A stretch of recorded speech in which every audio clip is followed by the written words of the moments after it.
So, put your hands together, make some noise for the wonderful Colleen Cheetham-Gerrard!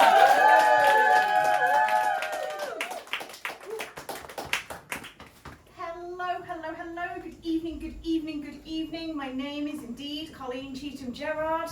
I have the name of a Daily Telegraph columnist, but I have the personal style of your weird Year 9 art teacher. Oh, it's nearly Christmas, guys! Woo! Nearly Christmas! I put my decorations up last night. Way! Had to get the batteries out the bedside drawer. Not a joke, just a thing that happened. So anyway, a little bit about me. I'm recording this. Why? I am from the north originally. Hello. That is just how good the north is. We actually make pint glasses fall over. But no, I am from the north originally. Now, I've been down in London for like 10 years now, and I like it down here. You know, I like it. I'm trying to fit in, you know. I've been known to wear a coat on a night out. For me, deep down, home is always going to be a small market town in West Lancashire with a weird obsession with potatoes and a terrible level of genetic diversity. That isn't a joke. They did a study. We have like way too many people and way too few surnames. Give me 6! It's the kind of place where I was considered exotic and classy because my mum's from Birmingham. Oh, but I like thinking about my hometown at Christmas, because you do. There's a lot of us in London, we're not originally from here, and we do go home at Christmas. And I am looking forward to it, I am, because it'll be the first time I've been back since before COVID, and I was looking forward to it until I remember what happened last time. So,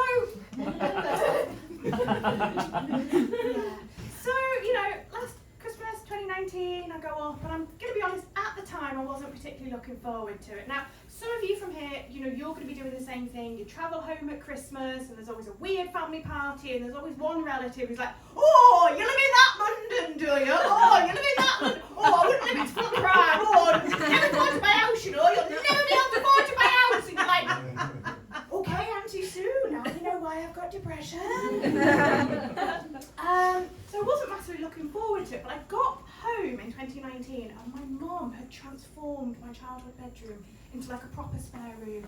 They had put in new carpets, lovely like new curtains, and they put all these bookshelves with all the books from around the house in, and I thought, fantastic, I've got somewhere to escape to. The next time Auntie Sue decides she's got an opinion. The thing is, I thought this was great until I examined the bookshelf, which was full of literary gems like Slave for You, Diary of a Submissive, 50 Shades of Grey, Spanking Boogaloo. Turns out I moved to London and my mother turned my childhood bedroom into her porn library. So, like mother, like daughter, that's nice. That's nice. But no, thing is, I am getting older. I am 35 now. I'm 35. No. Well, I can tell you're surprised, and you're right to be, because this is a good bra. I thought I was pretty okay with turning 35. You know, I was never cool. I didn't have cool years. You can probably tell, because I've got a body like a potato, and I look like something that is vaguely collectible on eBay. So I thought I'd be very chill with aging, but I'm finding it a challenge, because did you know that 35 as a woman, you are too young to be in charge of things, but you are too old to be fuckable? Which is going to make my end of year performance appraisal very difficult in work. But I thought I was okay with it, and then I went into Boots. I walked past like a makeup counter, and I went into what can only be described as a fugue state. And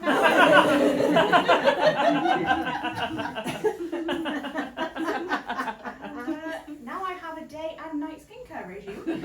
Now I was all like, oh God, this is such snake oil. I can't believe I've been talked into this. I'm a feminist. None of this works. It's just nonsense. But I've spent 35 quid, so I'm going to try it. And I thought, well, at least it'll make a really good basis for an hour at Edinburgh in a couple of years. So imagine my dismay when, after 3 weeks of using it, I got ID'd in Tesco buying non-alcoholic beer. average. But I am trying to improve myself. I'm trying to look after myself because that's what we've got to do. Self-improvement. Yes, Queen. Be better. Be better. Be better. Anyway, I'm fine. So I thought I'd join the gym. I looked into it and I find gym culture weird. It's weird. Have you seen the obsession with protein now? Protein bars, protein shakes, protein Weetabix. Protein Weetabix is a real product and it boils my piss. Did you know, this is God's honest truth now, you can get a protein Milky Bar? Honestly, protein Milky Bar. The Milky Bar kid is strong and tough!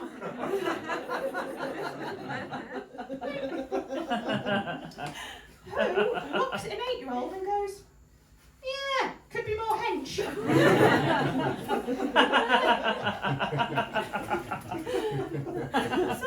yeah, the gym, not for me. So I took up running because everyone's like, oh no, it's free, you just run in the park, it's lovely. But actually running is more complicated than you think, it's more complicated. You've got to get all these fancy shoes to protect your delicate lady ankles.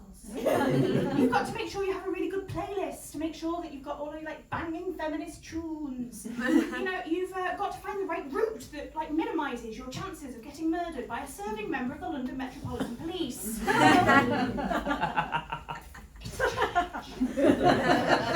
So it's difficult. I was like asking friends, I was like, well, what do you do for fun? What are your hobbies? What are you loving to do at the moment now we're in this post-COVID world? And one friend went, oh my God, I really love it because actually I just work at home all day and I don't wear a bra.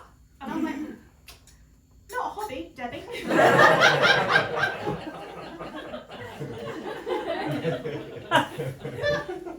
But the thing is, I don't get why you do that. Why would you deprive, I don't know why I'm looking at this when I said this, I'm sorry.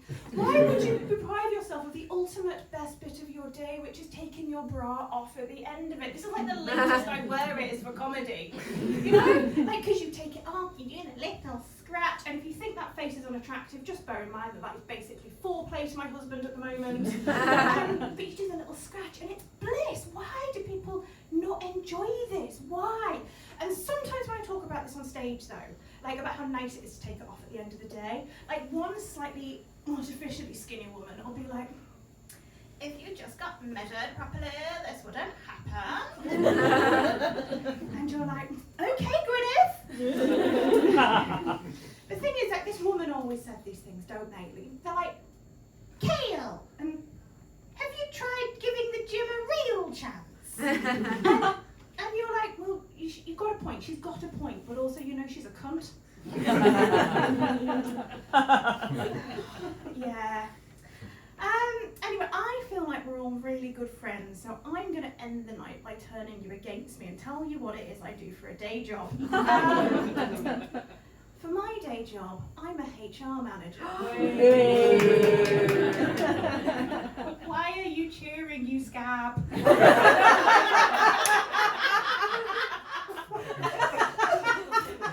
No one ever cheers. Normally they boo. One time somebody threw a bottle at me. It's okay, I'd fired him 6 hours previously.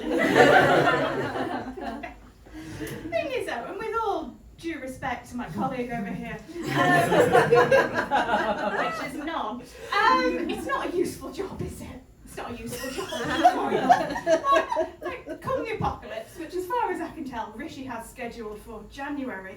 No warlord is going to be looking over the scorched remains of the earth and be like, okay, boys, next raiding party, bring back someone who knows about tribunals. And how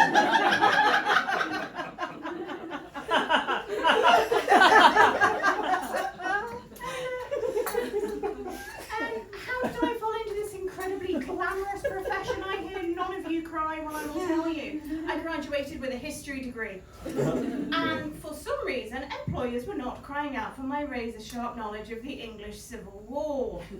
So I took the first job I could find because I needed to eat, and now it's 10 years later and I'm like, gross misconduct, nom nom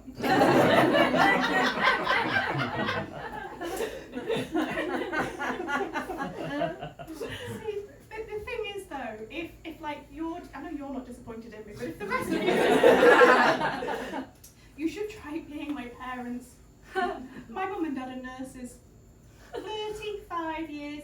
Christmas they spent helping people, and they scrimped and they saved, put me through university. I'm the first one in the family to get a degree. And how have I repaid them? By being, in the words of my father, the enemy of the working man.